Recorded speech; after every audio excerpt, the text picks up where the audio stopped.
As a quick introduction, E6, the Ark of Napishtim, I guess it's really just more for folks who are new to the game, or don't really know a whole lot about it, I guess. It's originally released in 2003, it's the 6th game in the series, clearly, and it was the first new Ys game that Falcom made that wasn't a remake of Ys 1 and 2 since 1995. The story goes, Ys 5 was apparently so poorly received that Falcom needed to wait 8 years before they had the confidence to make a new Ys game that wasn't a remake. The game's got a prologue, but it's not in the game itself because Falcom is pretty old school like that, so it would have been in the manual that came with it, so you would have been expected to kind of sit down and read it before you started playing. That's not here because it's a digital version of like an older game. Xseed's version of the game, though, includes an optional download that has a bunch of art assets and concept art, and the prologue art is actually included in there. So here's like my abridged version of the prologue. Here's what you're missing. Adol and Dogi, they're best buds, and they reunite after going their separate ways in Ys 5. They stop at a port city where they meet pirate Captain Ladok and some girl who want their help on some voyage to a place called the Canaan Islands, because it's unexplored and there could be treasure there and also adventure. Then the Romans bust in and pursue them because, well, pirates. Then the girl turns out to be Terra from Ys 5, who's also Ladok's daughter.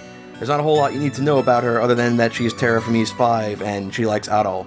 And then we get to learn about the Vortex of Canaan, which is a phenomenon sort of similar to the Storm Wall from Ys 1, and it's a huge area of unnavigable waters. Ships go in, but they never come out. It's basically the Ys world's analog to the Bermuda Triangle, especially when you consider its location. Normal people would object, but Adol likes the sound of adventure. And suddenly the Roman fleet approaches and attacks the ship. Terra almost falls overboard, and Adol saves her, but in the process he falls in the water himself.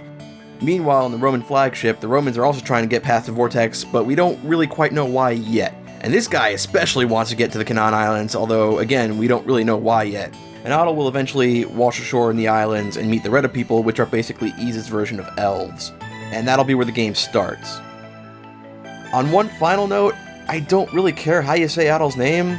It's written like this in Japanese, so that's sort of what I go by. I've heard it pronounced like a few different ways though. I say it like Adol. In the old TurboGrafx PC Engine versions of the games with voice acting that were released in English, and in the fan dub for Ys 4, The Dawn of Ys, they pronounce it Adol. In Xseed's dub of Ys Celceta, they pronounce it Adol.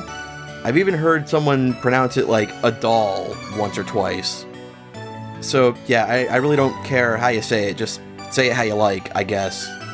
That being said, let's get started.